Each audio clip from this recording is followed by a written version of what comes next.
Week 6 is in the books. The guy behind me on the thumbnail of this video just got traded. We're looking forward to week 7. And of course, we're going to do what we always do here on a Tuesday. We look at the top performers in fantasy football, half-point PPR at every position. We're going to also look at my exposures on Best Ball Mania, Best Ball Mania 5. Of course, the tournament I've been drafting all year long here on this channel. Drafters as well. We're going to figure out where the season is right now, where it's going to be going moving forward, who's going to keep being good and who's not. Let's talk about it. And of course, we should talk about the Davante Adams trade up top. Adams, a big move coming up. We've been waiting for it for a while here. The final trade looks like it's going to be a third rounder that can move up to a second rounder after the Raiders were pretty much steadfastly wanting a second rounder this whole time. Obviously, an interesting move as well, given the fact that Garrett Wilson for 2 straight weeks, because look at the best Garrett Wilson has looked in his career. Allen Lazard also, frankly, this entire season has looked infinitely better than I think we would have ever thought Allen Lazard would look like after how he played last year. The offense overall yesterday looks pretty good, doesn't finish in the red zone. Feels like they could have maybe used Davante Adams in the red zone. I believe they ended up going, 1-4 in the red zone yesterday, and that was pretty much the entire difference of them winning that game, besides their kicker shaking a few field goals. So the Jets in desperation mode right now. How does it affect things? For me, I think it's a great thing because I'm low on Garrett Wilson. I'm low on Breece Hall. Having Davante Adams in there makes the offense a little bit better overall, but it does make those players a little bit worse. When Davante Adams hits a ceiling or even a median outcome game, it's not going to be going as much to Garrett Wilson. It's not going to be going as much to Breece Hall. So hope you guys enjoyed. You guys who are big Jets bag holders, hope you enjoyed the run of Garrett Wilson the last few weeks, the 25 targets. Just don't think it happens anymore with Adams in town. So Adams, spike week guy. Garrett Wilson, still spike week guy. Breece Hall, probably a more reliable role there overall. Seems like they lean on him more yesterday than they did in the past with new play caller there, Todd Downing, coming in. In the spot overall, I don't think having Davante Adams is a good thing. I think it's good for you guys who have Davante Adams because he's finally going to be playing, putting up some points, myself included. I wouldn't say cooked. I think he's got spike week potential in him now, but to expect him getting, the 10, to me, the targets that he needs, like he needs to be getting 10 to 15 targets a game for him to hit that 100 yards you have to hit. And even then, his game yesterday looked a lot better on DraftKings than it did on Underdog because you're getting full point PPR on DraftKings. You're getting the 100-yard bonus on there. For Underdog, he basically put up like, a 20-point game. So, which is good. It's just not great relative to how good of a game that was. So for Garrett Wilson, I think you're getting a much lower floor generally, a much less reliable ceiling, but he could still hit you, 20 points, maybe even a little more, maybe score some more long touchdowns. Davante Adams kind of taking the move the chains plays away, but it's not a good thing. I would say that for sure. Jeff the chat, appreciate you guys hanging out here. One thing I am dabbling with in my mind, which we might try later in the week, maybe going members only for the chat during streams, just because of the fact that, frankly, you need to get more members going on the channel. So if you don't want to see that happen, hit the join button down below for $4.99. But something I'm playing with in my head here and trying to figure out ways to monetize this enough to make it worthwhile. You guys know the game. But let's talk about the actual top players right now. Of course, happy to talk more Davante Adams here, but I think it's pretty binary. Everybody gets a little bit worse. Adams, fine enough for himself. Team itself a little bit better, but the most desperate team, I feel like the Jets are coming off is like the guy at the bar who's just moving around from girl to girl at closing time. I think that's basically what I'm seeing for myself and how I view the Jets moving forward. Just the most desperate team possible right now. And I get it because you have the big expense on Rodgers. You bring a lot of guys in. You're firing coaches. It still doesn't make it better. So the next day you pull the trigger on the desperation trade. But it's like this doesn't solve what their issue was. It might have solved what their issue was for that one game. I don't think it solves what the Jets' issue is overall, which is that it's not great play calling. It's an old QB. A couple times in that game too, real fast. Like Aaron Rodgers, he got hit and you could see the close-up in his face. And he was out on the floor like, like he was having the biggest shit of his life. So Aaron Rodgers, I think, is not having a great time back there. And more weapons, great, but that's like the core thing. 40-year-old guy back there doesn't want to take hits. Tom Brady, same thing. It happens. It happens. Your top scorers on the year, though, number 1 is now Lamar Jackson. Lamar, as we talked about last week, just reliable point totals here. We have not seen a floor from Lamar. He's dropping back as much as anybody. He's running as much as anybody. He's got full control of his offense. Still a team that wants to run the ball more than not, so that's the trade-off for Lamar. But in his situation, I feel like he's paid off pretty well out of all the elite QBs, even with Josh Allen having the good game yesterday. With Allen, the issue is like you would take him early and then you try to stack him up late, and none of the stack parts hit with it. For Lamar, stack parts hit with it. Zay Flowers hits, even Mark Andrews hits this week. Lamar is paying off his receivers, paying off himself. I think Lamar right now is probably the best QB overall. Shout out our guy Kevin here. Appreciate that. Love the stream. Look, I'm here every Monday to Friday, besides Wednesdays at 11 a.m. And of course, Sundays at 9 a.m. So I appreciate it. And if you appreciate this content, make sure to subscribe down below, hit the like button. If you want to see more of it, please do hit the join button because trying to make this a viable thing to do as frequently as I do. So, certain point, the rubber meets the road. Baker Mayfield, a lot of scoring here. One down game under 10 fantasy points. The rest of these, though, 20 or more, basically. So Baker looking as good as anybody in football right now. A little bit surprised to me to see him be as good as he has been, given the fact he's not throwing the ball downfield as much. He's running a similar amount. Baker, though, one play you might have seen this week where Bucky Irving got loose. Baker Mayfield, a play after getting pulled out for getting dinged up, maybe borderline concussed. He then chases down the play, tries to block for Bucky Irving. Like, Baker's vibes are the highest, I think, of anybody in the league right now in terms of QB play. Team loves him. He's a guy, too, that I feel more comfortable in who he is as a player now than he might have a couple years ago, especially when it felt like he was drifting out of the league when he got that Rams start and then saved his career. For Baker Mayfield, though, right now, he's probably the most valuable asset in terms of what you drafted in best ball, especially if you got it right with Chris Godwin more than Mike Evans. But if you have both of them, I think you're still in play. Guys like Nico Collins being out, Malik Neighbors being out, Evans hasn't taken advantage of that for you in terms of the guys around him in ADP and where he was in best ball. Moving forward, though, I have no reason to doubt Baker Mayfield. And the good side for him, too, which is the thing we talk about a lot here, was a big reason why I had such a huge bet on Jaden Daniels. Obviously, love the player. The situation, though, drives his value up a little bit more because nobody can play defense that well in that team. For Tampa Bay, their defense is really not good this year. They're able to get strafed by anybody. Even Spencer Rattler put up some good plays on Sunday. So bad defense, willing QB, good QB, team run well. So Baker Mayfield in a situation where I think he can keep putting up similar point totals here. And I don't see the bottom falling out, barring injury, because he does kind of go a little bit hard. Sure, guy Matthew here, appreciate it. No one knows more ball than Spags. I think this week in particular, I think I know ball more than anybody else to put content out there. And no disrespect to other people, but I feel like this was a week for me where I did the work on my end, had a little more time to kind of wrap my head around things after getting out of the crush of animal losses and stuff. But honestly, this is my best week, I think, predicting things probably in a while in terms of just getting everything right from top to bottom of the slate, even stuff like Dallas not showing up in the game against Detroit. So I'm happy with how it's going. Hopefully you guys are too, but obviously I'm just one point of your process, hopefully, and I'll listen to other stuff and then default to me when you realize that everybody else is wrong more than I am. We got Jaden Daniels at number 3. Talked about him enough. I'm obviously very happy with the performance for him. Expect there to be upside moving forward as well.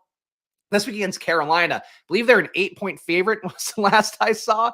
They're an 8-point favorite in a 52 total game. So Washington, really the main thing for me is let's keep everybody healthy. Let's learn from what happened in Baltimore this week. I'm talking like I'm part of the team, but I'm as invested in the Commanders as anybody in the world right now. I watch every minute of every game. For Jaden Daniels, I think the big thing that they have to take away from that last game is you can't play conservative ball all the time. You can't play. It's been working well. So I'm not mad at it. But when you don't have Brian Robinson, especially to do some of those power plays, you just can't do the plays that are going to lead you to get into third and downs and not converting those as well. Jaden's big success has been his ability to be efficient on third down. So keep plays alive, keep doing this, whether it be on the run, whether it be on the pass and all that. I think at a certain point they have to recognize, and I keep saying this every week, we're 6 weeks in. The hope is that they have that sort of Dallas last year light bulb clicking where they wanted to run the shit out of the ball to start the year. Then he went, oh, you know what? We got to go higher pass rate. This is just not working the way it's supposed to. For Washington, they need to be a little more aggressive in quarters 1, 2, and 3. They need to go more, get more down the field and target Terry more, target Noah Brown more. I would still love to see Sinnott get involved more. Just a guy who can do some things after the catch that Zach Ertz cannot, even though Zach Ertz had a pretty good game this week. I think they have to hit that next level of we hit the gas early and we start going. And if that happens, that's where Jaden's true ceiling is. For right now, he's just giving you pretty good games, not as good as Baker. But my hope is that we get to a point where it's they have the trust. They know he's their guy. Now we have to see him be a guy who's running 10 times a game aggressively, guy who's throwing downfield 5 times a game aggressively, a little higher pass rate over expectation. That's my hope for Jade moving forward, because that's when he hits me 30 points, 40 points with a little more reliability, a few more times, let's say, to close out the year. Derrick Henry at number 4, one of the best picks, it looks like, at RB right now. Saquon Barkley falls off a cliff this week. Saquon, as I've said a few times, even with the best ball season, didn't love drafting either guy because of where their ADPs were. For Saquon, the bet was really fancy Miles Sanders, which is fine. And good game scripts, it can work out for him. Though he absolutely killed the team again. This is now 2 games in a row where I feel or 2 games rather in the year, where Saquon's actively killed that team and hurt them. Granted, they didn't blow it to the Browns quite as much as they did earlier in the year when he dropped the pass and basically could have won in the game in the last drive. For Saquon Barkley, though, the real-life stuff is actually not that good. The fantasy stuff is fine because he's getting you 25 touches a game and 6 of which are inside the red zone. For Derrick Henry, though, the real-life football's good. The fantasy football's good. The issue is really just when they get into game scripts where they're behind. They weren't behind at all, basically. So you didn't see Justice Hill really touch the field in that Washington game. Just leaning on Derrick Henry over and over again. So you get the right game scripts for Derrick Henry, it's going to be good. He's got touchdown equity. I feel like his floor is probably that I mean, you can see it right here, that 10 to 16 point range where he's going to likely get you one touchdown and 80-ish yards a game, no matter what. Hard to see that not working out for Derrick Henry, barring injury. So he's an older back, a lot of miles on the tires. That's your concern point. But really with how Derrick Henry is used and how this team is running, I don't really see an issue for Derrick Henry. I think it's very possible he beats out a lot of guys in that range, whether it be RBs or wide receivers. So I feel like he's a guy, if he's your hero RB build, I think Derrick Henry, probably your ideal hero RB build to have right now. See if that holds up, though. Still got another half the entire regular season and a couple weeks of playoffs. Alvin Kamara, you got 15 fantasy points here this week, a little bit better than I think you would have thought he could have had as a floor with Spencer Rattler. The ceiling, the median projection, he was not that close. So Alvin Kamara, just shy of 15 fantasy points here. A player that I expect with Spencer Rattler to be a little bit less effective because the offense overall is not going to be as good. Offense, too, looks like it's going to lose Rashid Shaheed for how much time, we don't know. He's got a quote-unquote concerning knee injury was the exact quote. I don't know exactly what that means. It didn't talk about MCL, LCL, PCL, what like PLC. There's another one, the post-lateral corner is what Rashid Rice is suffering from. A lot of things that could be bad for Rashid Shaheed, but I think Rashid Shaheed not being out there would be a bad thing because, frankly, he's been better than Chris Olave. Olave got concussed this week, but not having Shaheed out there going to hurt Kamara, even though Kamara probably gets more volume from it. Just the inability to get the ball downfield is really going to be a big issue for Kamara. Why he succeeded so much early on was getting the ball in the red zone a lot. They're not even getting to the red zone. They're not getting to the goal line, so Kamara's upside's been kind of dashed as a result. Joe Burrow playing well. Could have played better this week. I felt against the Giants. Kind of surprising to me. He's been really efficient on the year. One of the best QBs in terms of EPA metrics. Of course, stuff that I swear by for Sports Info Solutions. Joe Burrow's looking okay. I feel like for Burrow, though, I don't get excited about him. Obviously, I've been against the Bengals for the most of the parts of this year. I guess the upside for the Bengals is that they're not a good defense either, so more shootout game scripts. Still have Chase and Higgins there. If one of those guys is a big day, Burrow's probably going to give you the usable 17-ish fantasy points to 20. So for Burrow, I don't really have a critique for him other than I feel like he was taken a little bit too much by players that did double stack Cincinnati, which looks okay, but you're just tying yourself a little too much to the fate of a team that I don't really enjoy watching and don't think is the most well-run offense in the world. For Joe Burrow, though, he's been great. I think there's upside there. I'm not going to critique it too much, but I feel like you could do a little better, obviously, going a little bit later, getting your Bakers, getting your Jadens. And Burrow, too, the Bengals are going to have to go hard the rest of the year, so that's probably your upside. The fact they started so badly in the win-loss column means they have to be, like, you can't sleep in any game and let one get away from you. So for Burrow, that's probably the upside for you. The downside would be, I guess you could see it in week 1. I don't know that he gets to 8 points again. I don't know. I don't love Burrow. I just don't love Burrow. It's probably more of a me thing than it is a real thing. Like these week 2 to week 6 results, if he's giving you this every week, it's good. Week 1 was shit, but it's going to happen when you're getting used to a lot of things. And Jamar Chase, frankly, I felt like was half-assing in the beginning of the year. Now it does not seem like he's half-assing it at all. Your Jaden Bucky Irving takes got my advance rate on 25%. Bunch of teams in 3rd and 4th. Well, hey, that makes one of us. but yeah, I'm glad to hear it. Look, a lot of the early takes I got right. Some of the ones, honestly, the thing that sucks to me is like the thing where I kind of held my nose and didn't like certain players like Gus Edwards, Ezekiel Elliott. Like I don't like guys like that normally, but I felt like there was an opportunity for them to get there. Those guys are the ones killing my advance rate the most, but obviously injuries and Marshawn Lloyd putting up a 0 so far is not helpful. But this week, hopefully we get Marshawn back. We got Burrow Chase going off this week. Just saying, you could say that any week. It's sometimes you could say that any week. Sometimes it'll happen, and some weeks you'll end up with 30 fantasy points between them. I don't like locking that in as a guarantee. Who's Cincinnati play this week? Cincinnati Cleveland. I don't know. That's a spot you expect Chase to go off, but sure. Josh Allen. Number 7 overall. Josh Allen, the big issue with him really is that the rushing upside's not there. Talked about this in the showdown video yesterday. He's only running about 5 times a game now. You even saw it when the game got competitive yesterday. He ran a few times, but he's not running as much as he used to in the past. The good news, you do get the tush-push kind of touchdowns. With how he's playing right now as an elite QB, I certainly don't really believe that I don't believe that Josh Allen has reliable upside in the way you want to have for your QB, where you take him early, you want him to get there on his own rushing, you want him to get there by creating stack value for the guys that came a lot later, but Kincaid's not hitting, Keon Coleman's not hitting, Shakir's not hitting, he's banged up though, Curtis Samuel's not hitting, nobody who was, Dawson Knox I guess hit relative to a free ADP, but nobody's hitting with Josh Allen right now, so that's the tough part with him, where think it's going to be hard to advance Josh Allen. We could look when we look at the advance rates overall on bbmdb.com in a moment. For Josh Allen, I feel like that's my concern point for him is he's not running enough to have that explosive ceiling. When he gets there, it's through passing to a bunch of different guys. A bunch of guys scoring one touchdown does nothing for you.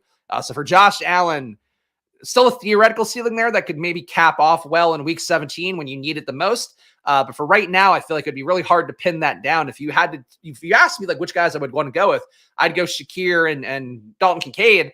But it's like, do I trust those guys to go off in that spot? Like it could easily be a Mac Hollins 2-touchdown day. It could just be 1 touchdown for Hollins, 1 touchdown for Curtis Samuel. That's sort of the downside I think of Josh Allen right now. Rodgers being coach and GM for a 2-15 team would be poetic. I mean, I don't think he's actually got as much power as it might seem. I think what he is right now, if people watch Game of Thrones, he's like a little finger kind of guy in that situation where he's blowing wherever the wind's blowing and trying to make it work for himself as best he can. That's what I think Aaron Rodgers is right now, where I think if he were getting somebody fired, it would not have been his preferred offensive coordinator. Maybe reached the compromise there about Todd Downing somehow. And Downing was sitting on the bench with them talking to him about play. So Downing clearly incorporating him more than I think, in a way that he would want to see. But I don't think this is all on Aaron Rodgers. I think this is on a team that just doesn't have enough control, to be honest. Justin Fields at number 8 here. Fields playing well. Still feel like he's not playing necessarily well enough to hold Russell Wilson at bay if there is a bad game for Fields. The pass game is like really suffering with Fields right now. And of course, that's an Arthur Smith offense for you. For Fields, though, he's running enough. You're getting more reliable scores as the year goes on. We had the 2 games under 12. Now we're talking about 19, 32, 16, 24. So for Fields, it looks pretty good. With where you drafted him, it feels pretty good. Still feel like he's one of the more fluid spots in this range, I guess. So I think for me in this spot with Fields, I think whatever you got out of him, you have to feel happy about. But I feel like there's still potentially a not great run out coming with Russ and with the fact too that Fields cannot keep Pickens going, cannot get Pickens going really enough at all. Like it's not his fault, but I think he could be the one that kind of takes the fall for that. If things get a little bit too mercurial with the very mercurial George Pickens. Geno Smith at number 9. Geno, a down game for him here. I feel like he's still a good piece here. High pass rate team. Definitely not as good as Baker, which it looked like, these guys were running pretty even for the first 5 weeks of the year. Here we saw some separation coming out this week with Baker basically doubling them up. But I think the thesis for these guys are kind of similar, a little bit undervalued to Stacks. Both guys locked in the roles. Geno, though, it feels like not this kind of key part of the offense, not this key part of the team that everybody relies on and trusts as much as Baker Mayfield does. And that can just really be the difference. Not a data point, but it is something where Geno, as soon as that ran bad on Monday night, you kind of feel the team clamming up and not believing in Geno to get him back into it. For Baker Mayfield, I feel like the team looks at him and they go, all right, he's a guy that we could trust, or Thursday night, I guess it was for Geno this past week. For Baker, though, team rallies around him. He gets there. He does whatever he can, including running the ball a little bit more. Just don't think Geno's there quite as much. But I would say poor man's Baker Mayfield in terms of how it's going right now for Geno Smith. Feels about right. Brock Purdy getting there with the Stacks. The Kittle-Brock Purdy combo right now looks like the most valuable. Besides that, I feel like Purdy doing okay with where you got him. I don't know that you want to have Gene Daniels over him necessarily if you have your Debo bets, your Ayuk bets, your Kittle bets. For Purdy, though, doing okay. Hard to critique him too much with a 15-point floor, or I guess 10-point in week 1. Besides that, though, a 15-point floor. For Purdy, not seeing the ceiling yet, but it could certainly happen. And if it does happen, you better have his pass catchers with him because the ceiling is only going to come when Debo has the outlier day, when Ayuk also has the outlier day. 2 out of the 3 of Debo, Ayuk, and Kittle having outlier days, maybe Jennings somehow. Kyler Murray coming out outside the top 10. CJ Stroud, Jamar Chase, Chris Godwin.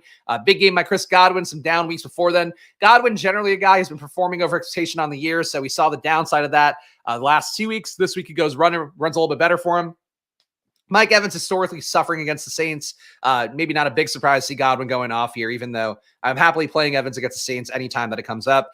And Caleb Williams, really big day for him. He moves into the top 15 overall. If he could play the Jags every week, he'd probably be great. The downside for me is that, to me, Caleb Williams is the most matchup-dependent QB in football right now. And run good matchups is going to go well, and run bad matchups, teams that defend the ball downfield well, and that's where Caleb suffers. So we'll talk about it obviously every week here moving forward. But for Caleb, I think the downside is still there for him, even though it looks like he got past his issues. I don't think he actually got past his issues. He just got a really soft matchup this past week. QB top 10 is not going to be too dissimilar overall. We got Lamar Jackson. We got Baker Mayfield, Jaden Daniels, Joe Burrow, Josh Allen, Justin Fields, Geno Smith, Brock Purdy, CJ Stroud, and Kyler Murray here rounding out the top 10. Nothing we didn't just talk about there, so that's fine. Bo Nix at number 13, a little bit of surprise. Granted, there is a bye week, but Bo Nix ahead of Jalen Hurts.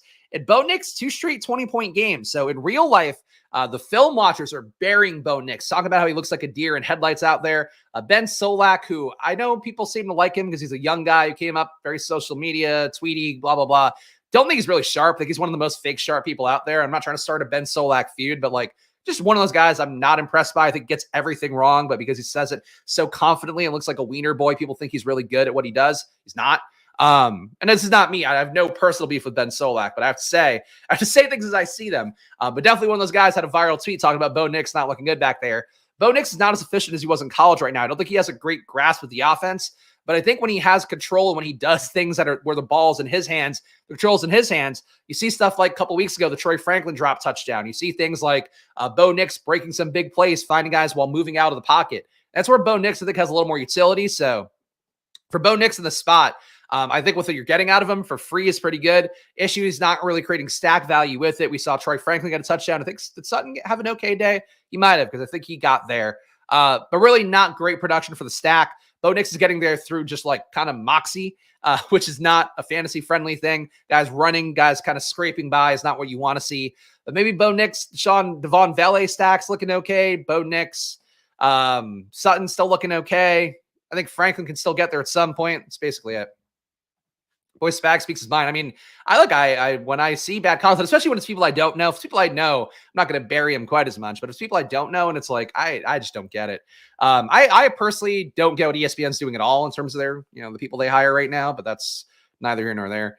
Cousins, Jalen Hurts round out your top 15. That's basically it.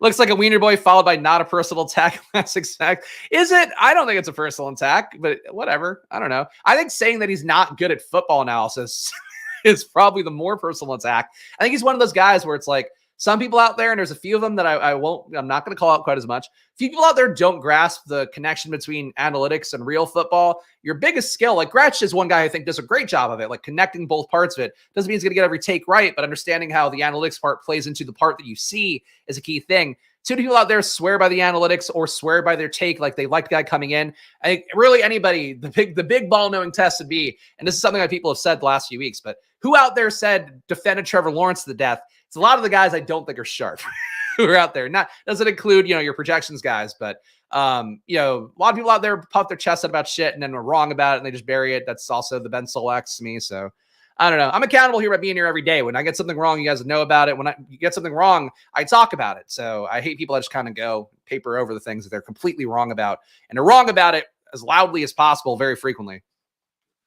Derrick Henry, number 1 overall. Not a surprise here. We talked about him. Kamara, number 2. Saquon, number 3. So Saquon, we've seen 13 fantasy points, 6 fantasy points. Is the bloom off the rose yet, guys, for all the Saquon lovers out there? I know there's a lot of you that watch the video. Feel free to chime in afterwards. If you're not in the chat right now, leave me a comment down below. Tell me how you're feeling about Saquon right now. I think we're seeing exactly what I fucking said Saquon was, where the run good is really good. The run bad is also really bad because he's not really that talented. He's not a guy been more efficient this year overall because the team, you watch every game, the team gets him a lot more room to run than he's ever had in his life, which, hey, it goes hand in hand, right? It's a good team, going to get good production. I get it. For Saquon, though, people think he's Derrick Henry. People think he's, Christian McCaffrey. They think he's Kyron Williams. I don't think he's any of those guys. I think he's just, again, fancy Miles Sanders. He's like your Joe Mixon. He's more of that than he is a truly transcendent player.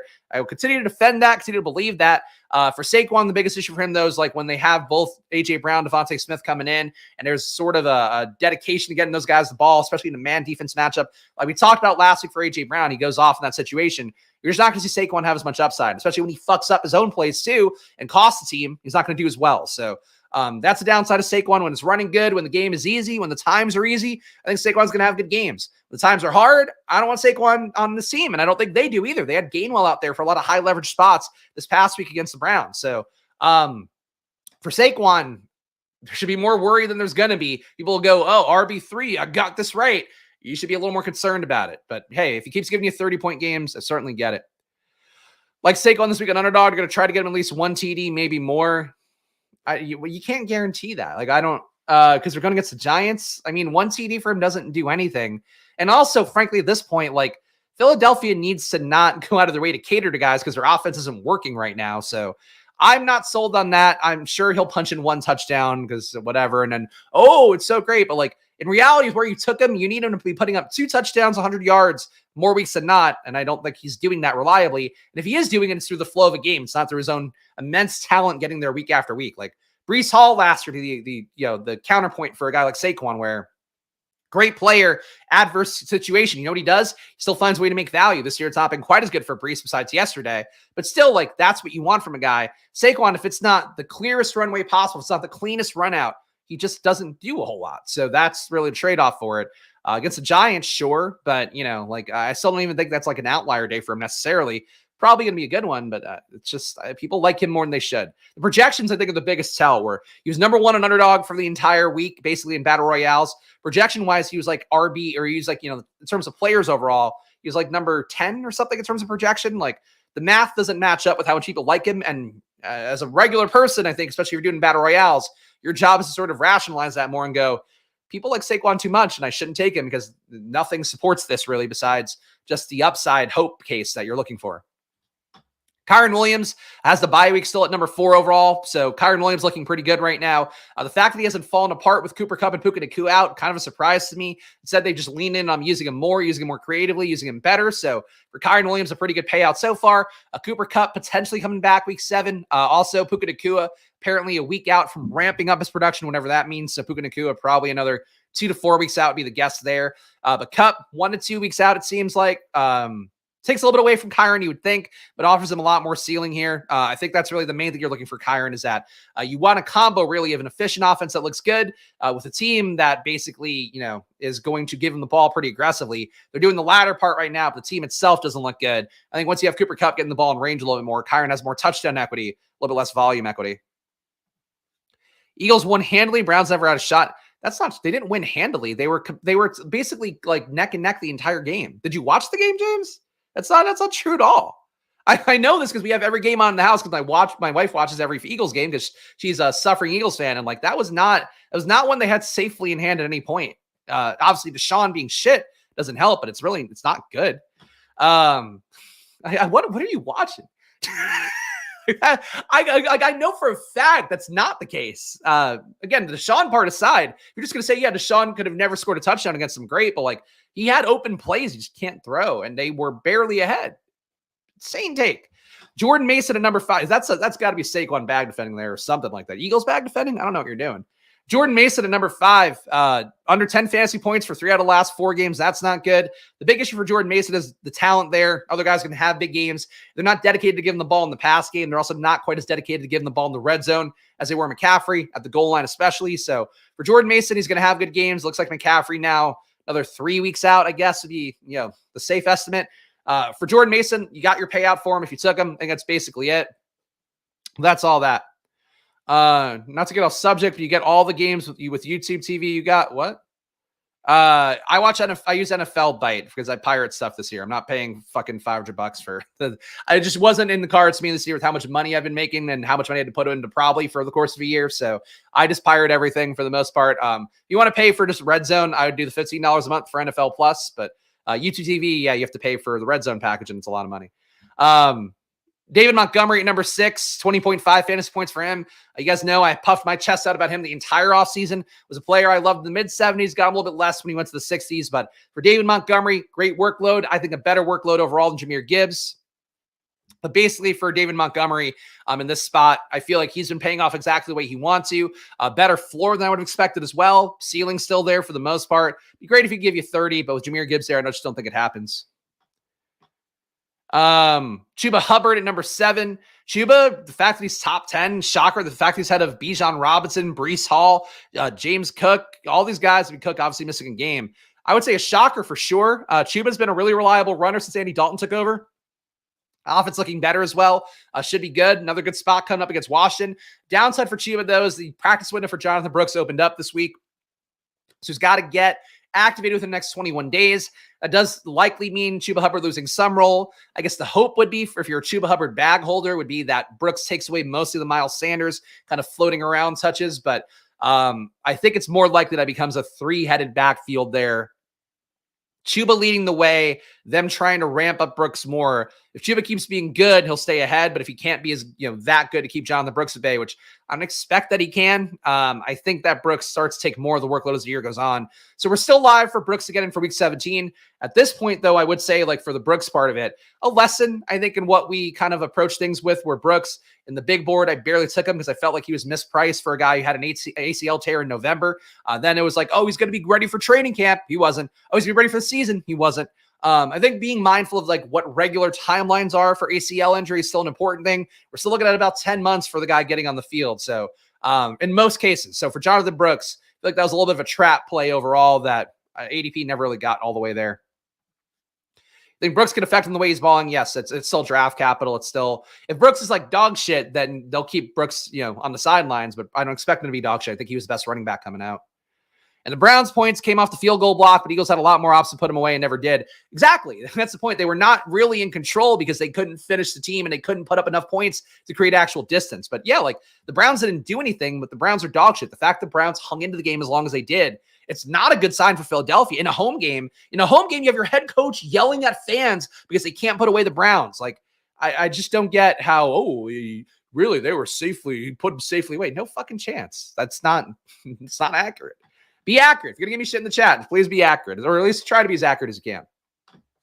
Bijan Robinson, really good week for him. Kind of surprised to see it. I talked about Bijan being more of a projection play than a real life play. That said, he still got about a quarter of the field owning him. Obviously, a good matchup as well in that one going against Carolina. So for Bijan, I guess really the matchup dependent part of it flexing itself a little bit. Tyler Algier was still involved in the red zone a good amount. So I think Bijan, trusting him week to week, I'm still not there. It was also a game too where the pass game didn't really get there in the way you might have expected as well, especially coming off the 500-yard game for Kirk Cousins. Felt like they just went against type a little bit there, leaning on the run in that game to establish that, hey, we can do both as a team.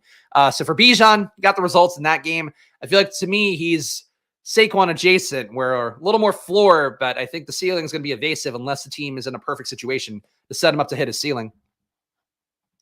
Bijan finally got a good week, but agreed, tough to see the weekly ceiling. I mean, look, that was a ceiling, 2 touchdowns. If he gets you 2 touchdowns, he's going to do it. If he doesn't, probably not it. So that's it. And the price was too low. Being under 7K is a little bit too cheap. DeAndre Swift, 20 fantasy points for him, 3 straight weeks here of 19 or more. For Swift, if the Bears offense runs good, he's going to run good. The Bears offense runs bad, he's going to run bad. So for Swift right now, I think he's a good situation. In fact, he's iced Khalil Herbert. The fact that Roshan Johnson didn't hammer away a ton of red zone looks last week. He's still taking some away when Swift is tired and they want to take him out.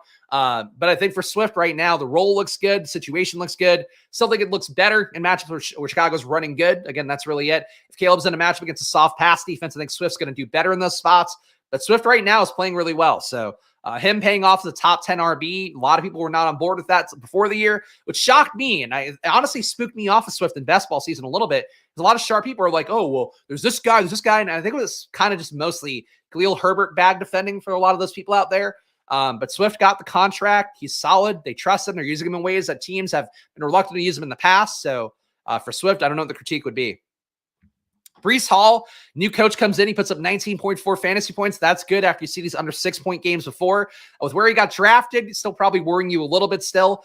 Getting Davante Adams in probably takes some red zone work away from him. That's not a good thing. But still, team being more competitive, team being good, going to be better for Breece Hall than not. He's still not the same player as he was last year, and that's really the thing I think we need to say out loud. Coming a year off the ACL tear, he's definitely not quite as efficient, quite as good, quite as able of breaking every play into a big play. But that can happen if the guy were even better this year. Like, I think he got a little bit lucky last year. Some of those touchdowns he had, people were like, oh, man, like, he's killing it. And it's like he broke a 60-yarder, even his rookie year. Like, he broke 60-yarders, and they would think that made a great game. And in reality, he had every other touch going for, 40 yards combined. It's not really where Breece Hall is going to have, the most upside. But that said, it's good enough. He's healthy. He's out there. I don't have any complaints about Breece Hall, but I'm not feeling like terribly sad about not taking him really at this point. I think the spike week ceiling though for the playoffs probably looks better because you have Adams out there, you have Wilson out there, you have guys that can theoretically maybe advance some teams and then fall apart in week 17 as Breece Hall consolidates the offense. So I think Breece Hall as a playoff player probably looks more key than ever. As a player himself though, I don't have the full faith there. I think the Todd Downing switch will be good for him because Todd Downing did lean on RBs pretty aggressively in Tennessee, or like 1 RB. And I didn't see the snap count yet for Braylon Allen versus Breece Hall. Felt like Braylon Allen, though, last time was only coming in when Breece Hall was like gassed or broke a big play, like kind of the NCAA college football substitution pattern where, oh shit, I broke a 20-yard run. Oh, the team's taking me out right away and road to glory. That's basically what the Jets were doing for Breece Hall yesterday with Braylon Allen. Besides that, though, I feel like Hall kind of consolidated his role more than he had in a little bit. James Cook at number 11 with the bye week game. I feel like Cook has more of a floor. Ray Davis going off like that is not the best for James Cook. So Cook right now at number 11, don't feel bad about, but he could fall a lot more and it wouldn't shock me. Kenneth Walker misses 2 games. He's still at number 12. Very good role, though Charbonnet takes a little bit more away than you'd want to see. Jahmyr Gibbs, the role is not quite as good as David Montgomery's. He doesn't get as much looks inside the 10-yard line, but still the volume overall is good. He needs to break some big plays for himself, it feels like. And that game, too, was just weird. Like, they didn't want to run any more touchdowns at a certain point because they just wanted to pass the ball in Dallas to dunk on him for as if it was Dallas's fault that the lineman got called. It wasn't, an official receiver or whatever in that play last year. That, I think, affected Gibbs in this game where they were trying to get targets to goofy guys instead and then just settled on Amon-Ra. For Gibbs, though, he'll have better days. 11 point is your floor is not a bad thing with where you took him. I didn't think it was a good ADP this entire season, so I'm not mad at it. Connor, bad day for him. Less efficient than Trey Benson. I don't think that matters too much. Arizona's just not a good team right now, and I think that's the part that I thought they would take a little bit of a leap forward, and in reality, they're not. I would say for James Conner overall, I think that he'll have better days, but Harrison getting a concussion, you need the offense to be running better, and it's not. There'll be better spots than a game against Green Bay. Green Bay's defense quietly pretty good. For Conner, though, not worried about it necessarily, but the trend here is not the best overall with the 3, the 13, the 4.6 coming in the last month, kind of going the wrong way. Brian Robinson knee injury worries me a little bit. No reporting on it, but he misses a week. He falls on RB15. Dobbins not too far behind. Dobbins put up, I think, 27 intended touches in that game. So no Gus Edwards meant consolidating J.K. Dobbins. Your Kamani Vidal shares everybody's victory lapping him, catching 1 touchdown. The usage wasn't that good. It's Dobbins' team. Vidal, if Dobbins goes down, maybe becomes more of a play. Gus Edwards coming back in for the playoffs, hopefully being useful. That's what I'm hoping for. Wide receivers. Taking too much time on this. I apologize, guys. Jamar Chase, number 1. Chris Godwin, number 2. Jaden Reed, number 3. Consolidated workload not there from the spike weeks have been. Dontavian Wicks now week to week with a shoulder injury, so that should be good for Jaden Reed for the intermediate future. We still have Christian Watson out there. You still have Romeo Doubs. Those guys caught multiple touchdowns this week. When that happens, Jaden Reed goes down, and that's basically the whole thing with the Packers. You're going to have good weeks, and you're going to have a lot of dud weeks in between. And honestly, 12 points is not like a total dud, so you can live with that. That's not as bad as the Malik Willis run. For Jaden Reed, though, if he doesn't get you the spike weeks, it's going to be a little bit tough. Marvin Harrison and Gibbs teams are mostly done, especially Harrison. I don't know that Harrison teams are done. He did give you like 35 points at one point, gave you probably 2 usable weeks, maybe 3. So I don't think Harrison teams are done. The concussion should be 1 week or 2. So I don't know. I don't think any teams are really done. Puka Nacua teams are going to be tough, but besides that, no team's really done. It's only 6 weeks. You got more than half the year left. Nico Collins, IR, not good for him. He's been a top 4 receiver, holds on to it this week. Going to fall down a little bit, obviously missing another 3 weeks at least. Drake London, number 6. I feel like the floor is looking better for him. Got a touchdown that game, even though it was not a game where it seemed like they wanted to pass that much. Drake London, you're hoping for more of the ceiling games here. Atlanta's defense is bad enough to get there. But you need the push-pull on the other side in games where the other passing offense is doing well. They're going to see Drake London do better there. But the fact that he got you 16 in a game, again, where it wasn't really the passing game press in action, like a good sign for him having a floor, having a ceiling and all that. And frankly, he too is going to get a little bit closer to Garrett Wilson now. I think Wilson was looking like he was going to pull ahead for Drake London right now. With Davante Adams coming in for Wilson, I think London and Wilson get a little more 1-to-1, which is good, and probably more floor for Wilson or for London if I had to guess.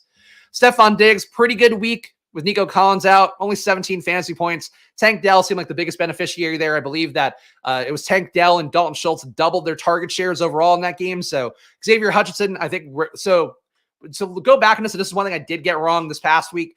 Didn't play a ton of them, didn't advocate for you guys to play him either, but didn't mention Xavier Hutchinson as a play.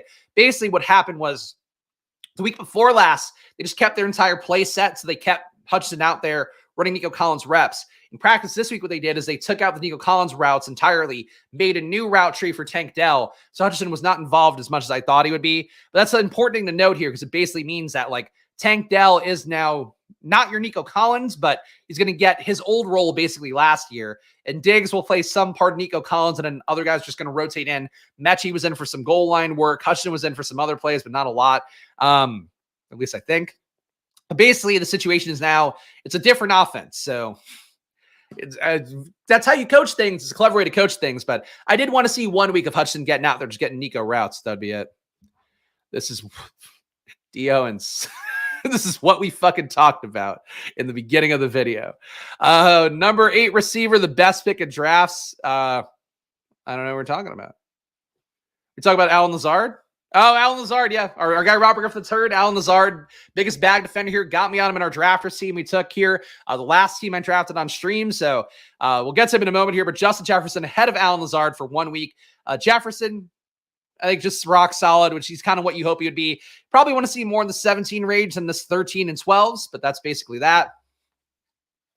The fact that you thought you were breaking news is really the most offensive part of all of that. I woke up and saw the alert.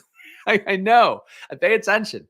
Lazard at number 9. The fact Lazard's at number 8 is fucking batshit. The fact Lazard and Garrett Wilson are at number 8 and 9 and Rodgers is still so low is also kind of batshit. These guys are doing well. These guys are going to fall off now that Davante Adams is in. Lazard, it takes fucking Hail Marys. It takes guys being offsides and then Rodgers throwing up touchdowns to him. Lazard keeps finding ways to get there, so full credit to him. But the flimsiest production in the world is Allen Lazard. Garrett Wilson, I think, eyeball test, usage test, I think looking a little bit better overall. But both guys just come down pretty substantially, I think, with Davante Adams in tow. There's so little Chase, like criminally low. I mean, Jamar Chase, I'm low on Jamar Chase too. I'm probably not as low as you are. I'm at 6%, but I went under on him deliberately. Not mad at it. You got to take stands somewhere. CeeDee Lamb at number 10 probably should have been a stand. So I mentioned this on the Friday video. His target per out run is down. He's now in spots that like it feels like he should go off. He's not going off. I don't think CeeDee Lamb's the same player as last year. I don't think he's getting used the same way. I don't think his talent is quite as high. His efficiency is not quite as high. I don't know what it is for him. He kind of visually doesn't look dissimilar, but the ball's just not being forced to him quite as much. At a certain point, Dallas needs to recognize, I think, like, give CeeDee Lamb 15 targets, give him the Garrett Wilson treatment, just feed him endlessly, and that'd be a good one to do. They're not doing it, though. So when that changes, I don't know, but it's not happening, and there's no underlying metrics that go. CeeDee Lamb is really due to break out any day now. So with how he's playing, he's still a top 10 receiver, so that's good, I guess, compared to Tyreek not being here, compared to, I think that's really it. I guess Tyreek out of the top guys. He's a better play than him, but it's not good right now. You would have better production. Honestly, you'd have almost better production right now from Jalen Tolbert the last month. So for CeeDee Lamb, it's not good. I don't know how it gets good. There's an obvious pathway to it getting good, but Dallas is just a fucking disaster, I think, really. It's hard to get, Chase, if you like CD, Hill, Jefferson. I mean, yeah, that'd be true, though. That'd be not true of any side of the equation there. Again, I think you have to make your choices there. I chose Jefferson the most out of that group of 4, but I also had less access to Hill, less access to CD because I just wasn't getting those draft spots quite as often. But you gotta, if you put that in spot where the random number generator gives you picks that don't give you access to those guys, I think using that as an opportunity to maybe get less in the field of those guys, probably a decent move. So CeeDee Lamb for your Philadelphia Week 17 stacks, you know, still can hit, still can win you everything, but advance rate, not looking the best right now. Brian Thomas, big come down week for him. Not a surprise, despite 2 weeks off for concussion, which is not good for the record. The fact that Neighbors missed 2 weeks in a row with a concussion, worry a little bit about that. Hopefully we'll get his full clearance. He also was ramping up and then ramped down last week, so that's not great for Neighbors. But he's holding on to the top 12 spot. I need him to get back out there because I think he's a big part of why my advance rate's kind of flattening out, despite having some good games at RB and 0 RB kind of builds. Evans at number 13, McLaurin number 14. Terry, I feel like, has to get top 10 at some point, but we need to clear out these first 2 games to be able to do that. McLaurin, to me, finishing as a top 10 receiver, I think is a likelihood, but we'll see how it goes. Really would like to see more ceiling, though. It took 2 touchdowns for him to get to 20.3 fantasy points. I feel like he needs to see a game with 100 yards, 2 touchdowns. This week against Carolina is probably as good of a week to do it as you would hope for. Juwan Jennings hangs it at number 15 with the 1 good game, but it's fallen off the cliff. Jennings, you got your 1 game out of him. Great. Anything else is just gravy at this point. Tight ends, Kittle is smashing. I don't get the Kittle thing. I don't get why he's this good right now. It just feels like there's not enough concentration for Debo and Ayuk. Kittle too has been banged up, and maybe the fact he's been the least banged up out of all these guys, / most attentive, most available and all that. I don't know. For Kittle overall, though, I didn't take him enough. I don't know. It's basically I didn't take enough Kittle. Thought it was a year where he would come down where these weapons would all get better around him. I think it's really benefiting the most from Mason, not being great every week. I think when CMC gets back in there, we see Kittle's ceiling a little more reliably, slash his floor more reliably. But I think for Kittle, to me, I don't think he holds on to number one, but hell of a run for him, and he's your clear number one right now. 4.5 points out of Brock Bowers. Maybe it's the last elite Kittle year. I think it's a spike week upside, but I don't know that it's going to be as elite as the year is starting out right now, would be my guess. I think when CMC comes in particular, Kittle falls off a little bit. And if Mason has good games, I think Kittle falls off a little bit. He's been benefiting from the fact that like they don't target the RB in the red zone quite as much. And then Mason is just not getting fed touch after touch after touch in the red zone. He'll get one try to score a touchdown. If that doesn't hit, then they go to Kittle, they go to Ayuk, they go to Debo. So I think that's where Kittle's been benefiting the most. And I think that changes at some point, or could change game to game, but I think it especially changes when CMC is in. Bowers at number 2, expect him to be reliably used, as I mentioned, and I think it proved out this week. Bowers is basically the wide receiver 1 for Vegas now, so he gets that workload. It'll be fine for him. Full point PPR will look a little bit better, I think. But overall, Bowers, to me, finishing the year as tight end 1. As long as he's healthy, I think that's probably the most likely outcome. Cole Kmet at number 3, 2 spike weeks of 20-plus fantasy points are good. Kmet had a pretty good match this week in Jacksonville, as we talked about a few times, and in particular, he does well against the kind of coverages that Jacksonville runs. So for Kmet, probably hangs in the top 10 for a while from the 2 spike week games. Downside games are not going to be as good. You have a lot of other pass catchers there. We had to see basically DJ Moore fail spectacularly, Rome Odunze fail spectacularly, Keenan Allen succeed, but all those guys had to fail basically for Cole Kmet to have a good day. So that's the push-pull, those kind of crowded wide receiver / tight end depth charts. Since Waldron stopped trying to scheme for Everett, things changed. He also apparently had an opening play script for the first time ever this week as well, where historically Shane Waldron, every coach in the league, every team in the league will set up 15 to 20 plays as like your opening plays, the best plays they think, the best foot forward they have based on a week of studying film and researching and all that. Shane Waldron never did that until the team asked him to do that this week. So more no huddle too for Caleb Williams has been a good thing, I think, allowing him more flexibility to get to plays that he wants to do. So they're minimizing the Shane Waldron damage, is I guess the best you could say for that situation. Tucker Kraft at number 4, saw the down week here, as I expect a lot more down weeks for Kraft. The fact that he had these big games, great, but I think people expecting these big games, I don't see it happening that much. Again, it's no Luke Musgrave out there. He had all the work in the world. It's just when touchdowns go to the better players, he's not going to get there. When the touchdowns don't go to the better players, he will get there. But I don't think you see a lot of games like this moving forward. Personally, I think your hope is really you get one touchdown that gets you to 10 to 12 points, I think is more your weekly hope for Kraft, but he's got 2 touchdown upside. Hard to critique it too much. Isaiah Likely at number 5, down week for him. 1 big game's carrying him mostly. This one was not bad in week 5 either. Trey McBride, signs of life here, going to look better for as long as Harrison's out with the concussion. So Bag's not dead for him. Think he looks good. They're going to have an issue with him. Just Arizona sucks. That's really the biggest part. It's failing everybody there. Dallas Goedert, a 0-point game this past week. When you have AJ Brown and Devontae Smith coming in, that's going to happen for Goddard. So tough scene for that. Kyle Pitts, number 8 here. Pat Freiermuth, number 9. Dalton Kincaid, number 10. Really from Pitts has been okay, but from 8 on, really 9 on, these guys are all the same shit. Laporta has 1 good game. I think he had 1 catch on 1 target for that 50-yard touchdown. 12-point game for Laporta, pretty good, but tight end sucks. You need more spike weeks for some of these guys. That's going to make them bubble up more, but there's really nothing good here on screen yet. Tight end is so sad no matter how you look at it. It's basically it. But guys, if you appreciate this content, so I have to be totally candid here, as I am. As I was about Ben Solak. This video is like the most navel-gazing video I do. It's really more for the diehards who've been with me the entire year to talk about where we looked at, where we got things right from January and on, where we got things wrong. But if you appreciate this kind of content, please subscribe down below with the like button. Of course, I do more transactional slate-based stuff during the week, where Mondays and Thursdays I'm doing Showdown, Friday doing a main slate preview, and then on Sunday at 9 a.m., of course, I do my Final Takes video, which has been one of the best, I would say one of the best pieces of content in DFS this year based on the amount of things we're getting right and showing you guys every week. So show some love, subscribe down below. We're now safely past 4K subs. So thank you for that, for all you folks who put me ahead of all the potential unsubscribers there. But do the work here every day, especially in the off season, but during the in season as well.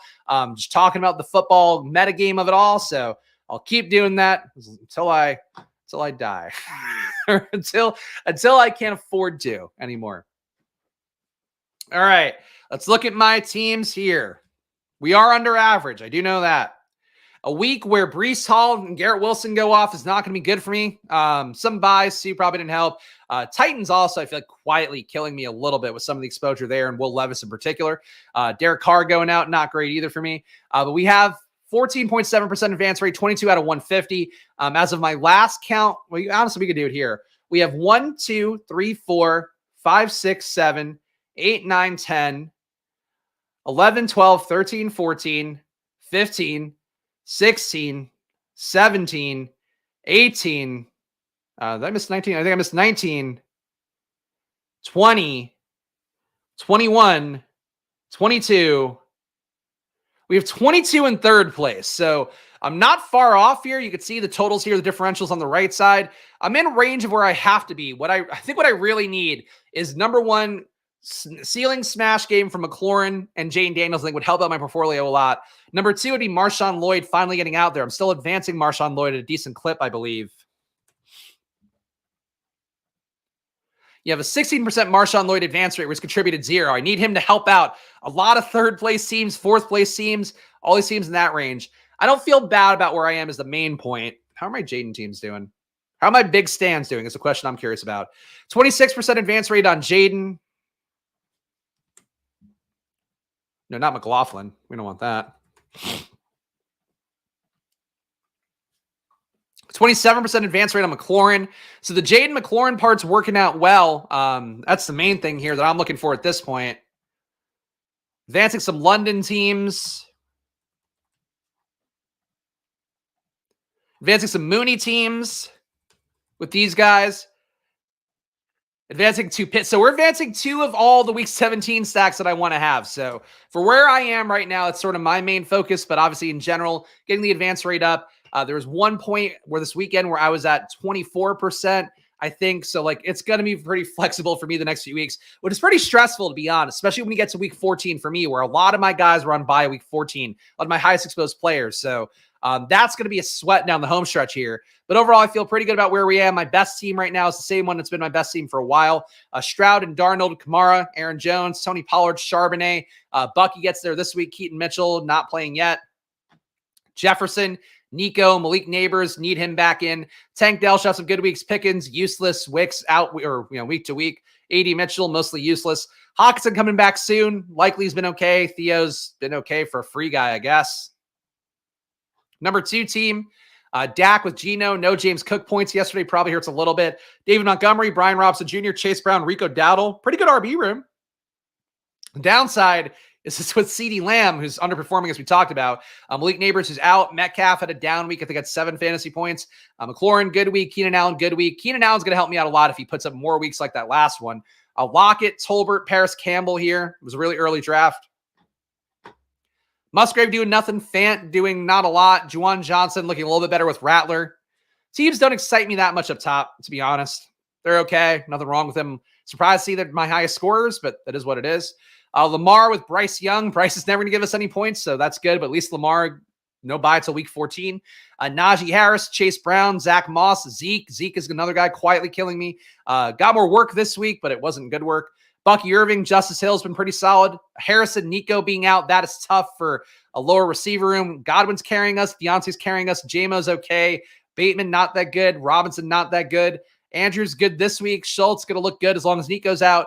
Jatavian Sanders, still useless, even though the role got better for him this week. My lowest scoring teams, which I am under average on my 12th place teams, but here's one with 484, is my worst team by about 50 points. So this one must be something bad.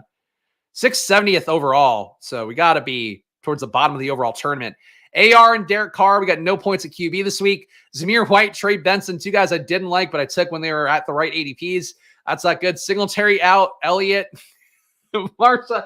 Holy shit. This is a boulevard of broken dreams. You ever saw one. Marshawn Lloyd. Bucky Irving contributing 53 points for this team, so he's killing it. Puka Nacua, useless. Chris Olave, useless. Pittman. He's not on IR. I guess we got that going. Xavier Worthy, useless. Jameson Williams, okay. Demarcus Robinson, meh. Jalen Hyatt, useless. Cedric Wilson, mostly useless. McBride, okay. Musgrave, useless. That is a last place team if I ever saw one. Anything that's happened this year will change how you draft next year. Nothing yet. Nothing yet. I think more volume, even on hero RB builds, be the one thing I did try to cut a little bit close to the teeth there with basically if I took a Derrick Henry type, a Saquon type, a CMC type, I did a lot more 4 RB builds. Some of those are hanging in, but I think it was my initial thesis was more right. I believe just take 6 RBs no matter what, just make them go later on. So I probably would have gotten more of the, I guess more of the estimates here, more of the Bucky tier probably.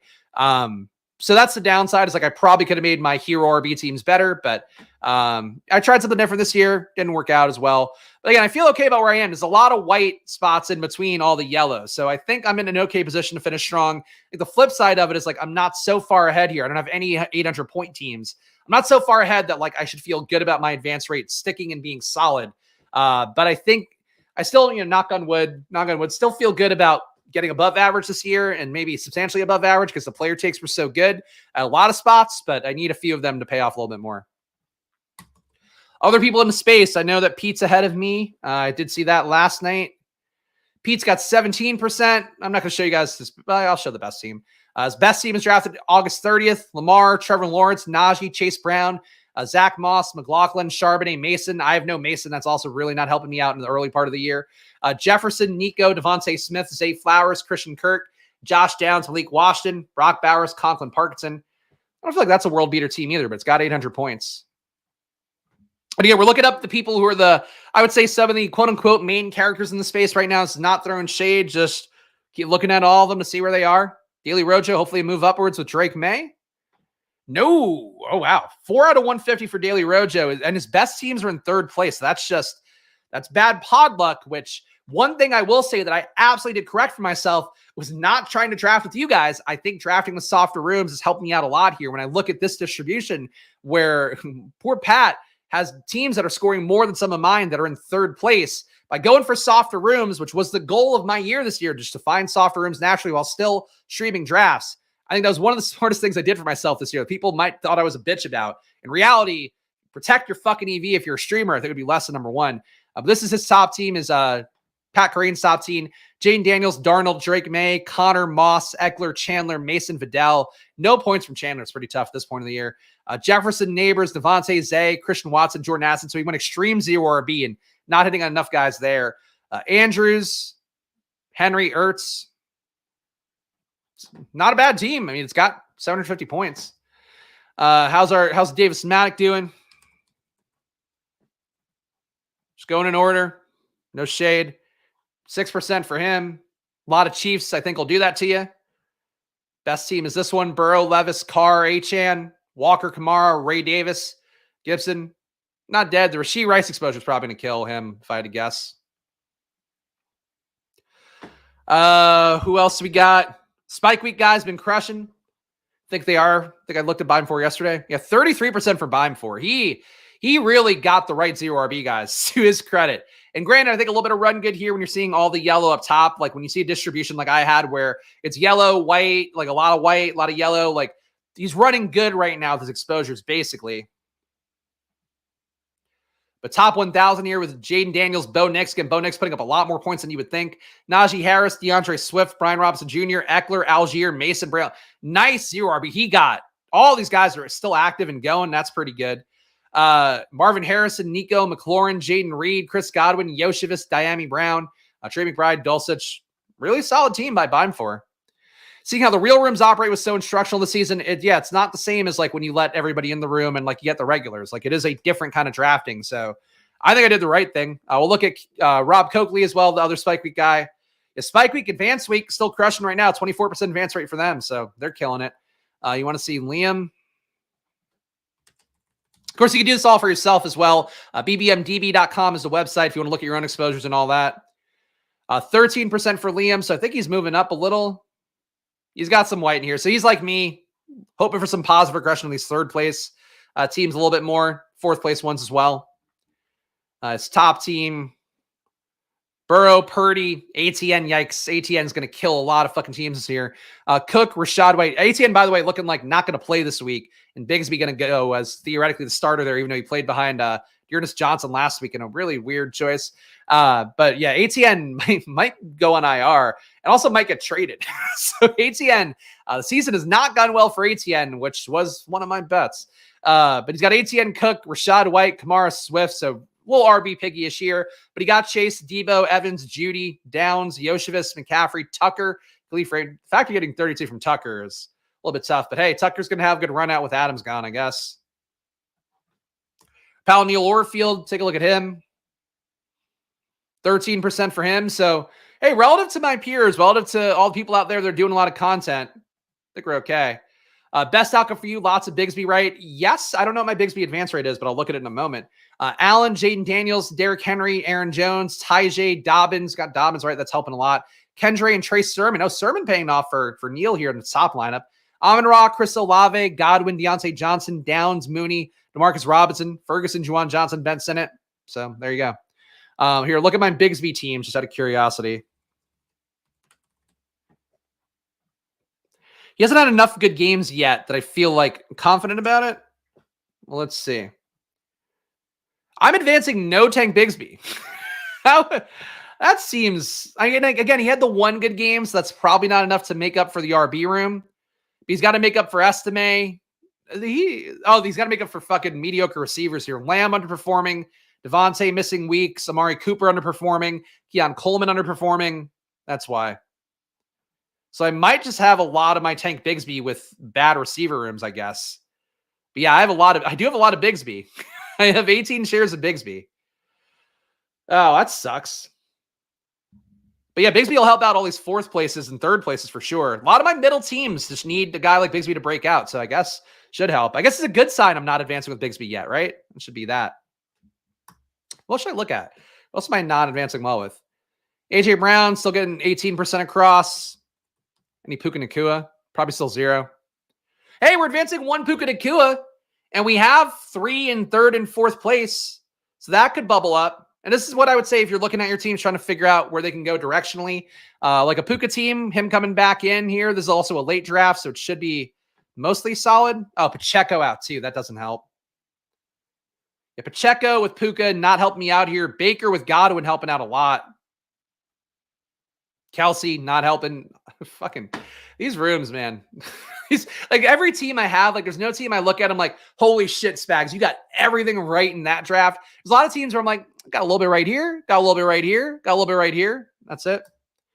It's bbmdb.com. bbmdb.com is it. Here, I'll just drop it in the chat.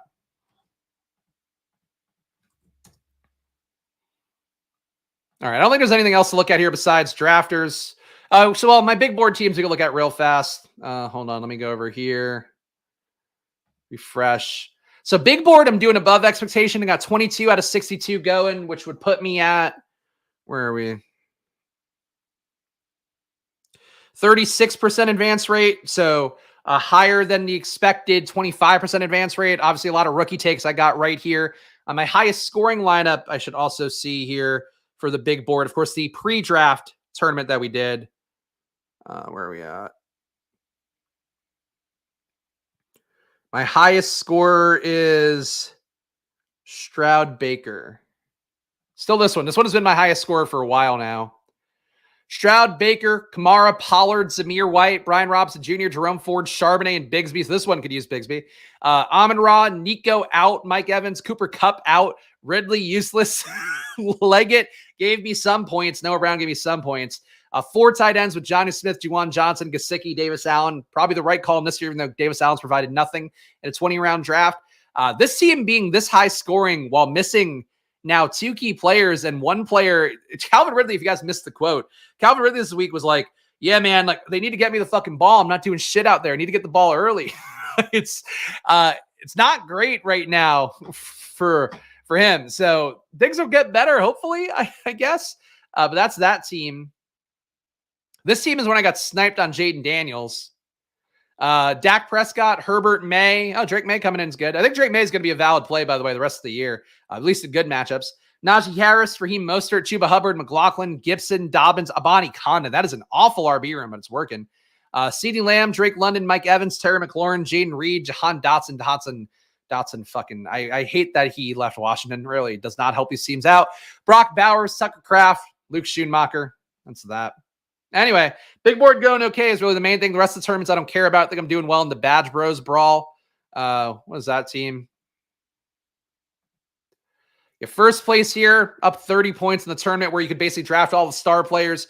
Jalen Hurts, AR, Saquon, Josh Jacobs, Montgomery, Swift, Brian Robinson Jr., Singletary.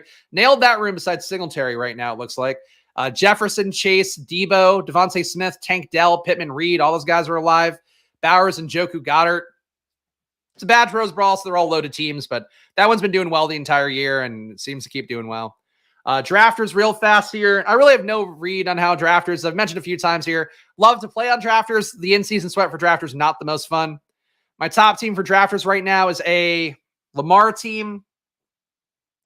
Lamar and Kirk with Kyron, Brian Robinson, and Brooks. We got a usable game from Ray Davis, thank God, because we had Robinson hurt, Brooks not playing, and Kyron on a bye. So Ray Davis's 18 fantasy points help out a lot. And we had to use Justice Hill's 1.4. So this is not a kind of team that should win a total points contest, but I guess it could. Jamar Chase, Drake London, Zay Flowers, Jameson Williams, great week at receiver again. Shakir, Mooney, Boyd, don't have to do anything. Josh Reynolds, Van Jefferson, do nothing. Pitts, Freiermuth, Sinnott, that's it. The one with our pal Robert Griffin Turd that we did on stream, my last draft of the year. Jaden with Goff and Aaron Rodgers. David Montgomery, Ramondre Eckler. I didn't realize Algier put up 20 fantasy points. That's a pretty good score. Khalil Herbert, Tank Bigsby. Hopefully have some good weeks moving forward. Lamb, Olave, concussed. Devontae, Amari. Hate when you don't use 3 out of your top 4 receivers. It's not what you want to see on drafters.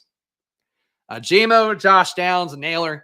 Lazard, Laporta, Jonnu Ertz. The bad news for you, Ross, is that we're not splitting the money if it's a min cash. We only split the money if it's a top finish. So that's a downer here. I'm not giving you $15, but for right now, we are min cashing. We got it going. And my worst drafters team, 149,000 out of 152,000. We got AR, Will Levis, Deshaun, Jonathan Taylor, Tyjae, Jerome Ford. Jerome Ford, by the way, I feel like I got the fucking unluckiest run out of the world, Jerome Ford. Number one, broke a really good run before he got hurt in that last game. Number two, they've been doing the weird Deontay Foreman shit for a few weeks and then realizing, oh, we should use Ford more. Then Ford gets hurt. Fucking Deshaun Watson is killing that team. The Ford run out is really upsetting. And now Nick Chubb's coming back in next week, it looks like. So Ford, I don't think dead for your builds, like for having spike weeks in the playoffs. For right now, though, it's a fucking downer.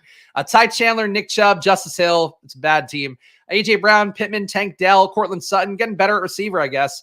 Hopkins, Cooks, Tillman, Pierce. Alec Pierce gave me a few good weeks. Mark Andrews, Noah Fant, Chig. I know this feels like a dead last team, but QB play. The QB play is killing me here. Fucking AR is really... AR quietly one of the biggest disappointments of the year. But there we go, guys. Again, this is a stream for you guys that are the diehards here that have been following me for the entire year. So please subscribe down below. Hit the like button, leave a comment. I do this video. It doesn't get as many views as I would like, to be honest. So your likes will help it out a little bit. But really, if you enjoy content like this, just support the show as best you can. Join down below. Do all that. And I'm still flirting with the idea of members-only chats, guys. So keep your mind peeled to that or open to that. Would be a top finisher if I didn't overdraft Rodgers. Thank you, Salad, with the Lazard pick. Hey, Rodgers put up a decent fantasy day yesterday. I actually talked to Robert Griffin III about this and was like, Todd Downing really never created value for his QBs in fantasy. So for Rodgers in game one to be able to do that, and now you're getting another target in, Rodgers might be a little more live as a play in fantasy than he probably should be. That's basically that. But appreciate you guys hanging out with me again. No show tomorrow. We'll do my data prep. And really today, now that we're in a good part of the year, I'm going to really try to focus on getting ahead of the curve in terms of like my takes and establishing what I have early on. And then we'll see what I get driven to as the week goes on. But that's going to be my goal for tomorrow. But support the show. Links in the description for all of our affiliates. Stochastic, 15% off. The only deal they have going right now. So if you want some data, Sims tools, get it with Stochastic, including for NBA, including for NHL, including for any sports going on. 15% off on Stochastic. Link in the description. Of course, it does support the show with an affiliate fee. Same thing for Underdog, $1,000 in bonus cash with promo code SPLASH on there. Play your pick'ems, play some Battle Royale drafts. Probably another fun tournament coming on there this week. Do that. Solver, basketball overlay. All these links are down in the description for you, along with joining down below for $4.99. And still, unfortunately, can't pull the reading of names. Can't pull all of you guys who are members because YouTube has fucked me on that. Honestly, I need to find another tool to maybe do that. There's probably some Probably some input tool I could use to get the name. So I'll try to figure that out. That'll be one of my projects this week. But appreciate all you guys hanging out. Again, money time always here, but gamble responsibly despite that. And I'll be back on Thursday for another showdown video. So hop into the VIP Discord if you got any stuff in between. Of course, happy to chat it up about whatever you want in there. And I'll see you guys on Thursday with more. So, hey, enjoy your days. Stay tight with your best ball exposures. Hopefully things will work out better for all of us. I'll see you again soon. Enjoy your days. Good luck. Bye-bye.